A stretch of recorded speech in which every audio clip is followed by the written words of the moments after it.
Good morning, happy Tuesday. I hope you had a good night's sleep and that you're ready for a new day. I wonder what plans you've got for today. Just to recap, the main point of today is for you to be at home, to be safe and to keep others safe. And I do think it's important that we keep remembering that each day, because we are in a different world to the world that we normally live in, and our brains can sometimes play tricks on us and start telling us that we're not doing enough, or we should be doing more, or we should be more productive.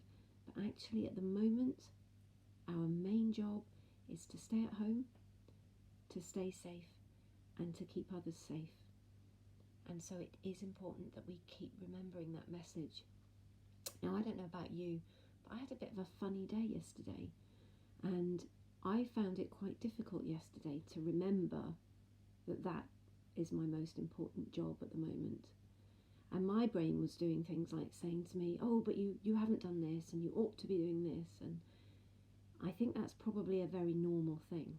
I think that because we've had a week of this now and we're starting to get used to this new reality, perhaps our brains and our bodies are taking a little bit of time to catch up.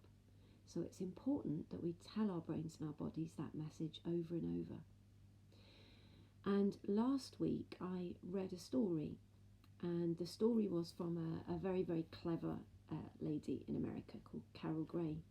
Carol Gray writes stories for people who sometimes need a very structured way of looking at things and looking at the world.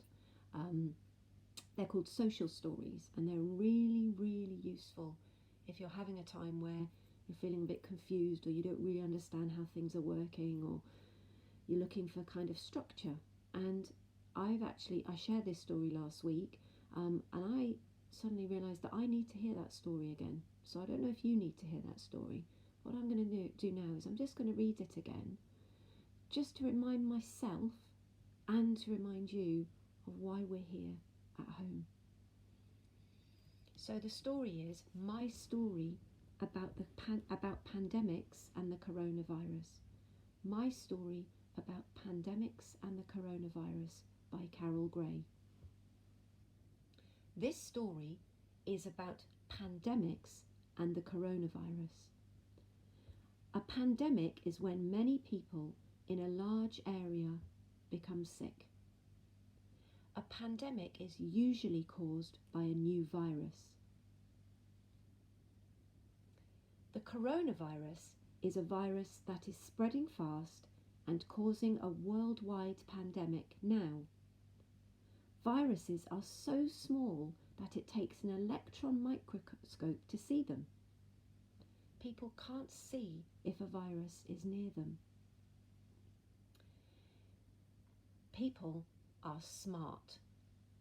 Even though they can't see the coronavirus, they know what to do. They use healthy habits and work together to make it harder for the coronavirus to spread. This helps to keep people healthy during the pandemic. People wash their hands really well and often during a pandemic. Adults make sure kids know how to wash their hands well, and adults remind kids to wash their hands a lot. The coronavirus has been travelling fast from one person to another. If many people are close together in the same place, that makes it easier for the virus to spread. More people become sick faster. Sometimes schools close during a pandemic. That way, children are farther apart from one another, and it's harder for a virus to spread. A pandemic can cause people to reschedule their vacation plans. This is because vacations are often fun and crowded places. People try to avoid crowds in a pandemic. They may reschedule their trip. Adults are learning more about the coronavirus every day. They watch the news and look for information. They are watching out for me too. If I have questions, they can help. It's good to know that pandemics don't happen very often. They occur about once every 25 or 30 years, or about 3 times every 100 years. It's also helpful to remember that the coronavirus pandemic will end. Probably not by tomorrow morning, but it will end. So there's that social story once again. And as I say, I'm finding it really helpful to go back and remember that story. Hopefully it will help you too. So, have you got a plan for today? Maybe it's the same plan as you had last Tuesday, or maybe you've got a different plan today, because this Tuesday is different to last Tuesday. Remember, don't push yourself to do too much. Your main job is to be at home and to be safe and to keep other people safe. So if you can do some things to structure your day, remember our brains like structure, so having a plan, getting up, having breakfast, doing something. If you can, maybe get in touch with school and find out what you could be doing. But lots and lots of schools are saying just now, don't worry if you don't get the work done. It certainly doesn't matter at the moment, and it might be that your brain's just not ready to take in information in the way that it normally does. So find things to keep you busy. Remember, if you're worried, think about the worries you can do something about, and write down the worries you can't do anything about right now.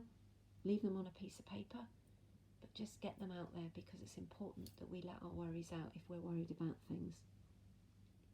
Remember to breathe.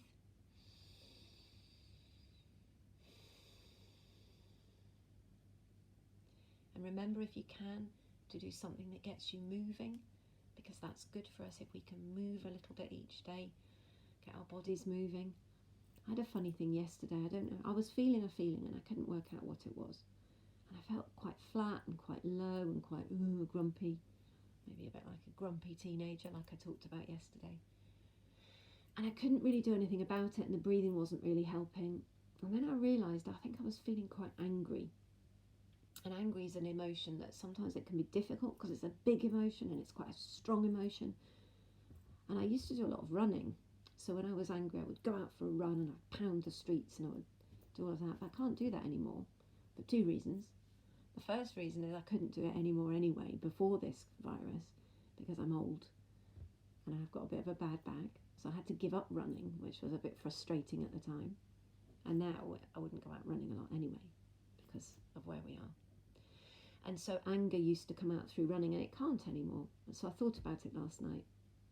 And so we're very lucky in my house. Well, I'm lucky, I've got a stepping machine so I can go on that. So I went on the stepping machine and I put some music on. And I played the music really loud. And I put on music that was about other people feeling angry. And I listened to the music and I breathed in and out. And I stepped away and I got some of that anger out, and I got feeling a lot better. And I don't really know what I was angry about, but I needed to let that anger out. Maybe you don't have a stepper. Maybe you're in quite a small space where you can't really do very much. So if that's true, there's something that I also find really helpful when I'm feeling angry. And it looks a bit stupid, so I warn you now, and if my kids are watching this one, don't watch it because you're going to be embarrassed by your mother. You just put your hands together and you just push really hard like that. Push really, really hard against yourself. Oh, you see my face is going red? Okay, and it also kind of makes you breathe hard. And it's using our own body. It's called resistance. Joe Wicks would probably be able to tell you about that because he's the expert. Okay, so use your own resistance. Okay, because anger's something you could see there. Anger's something that if we don't let it out, then it can kind of build up and it can make us feel red-faced and it can make us feel all...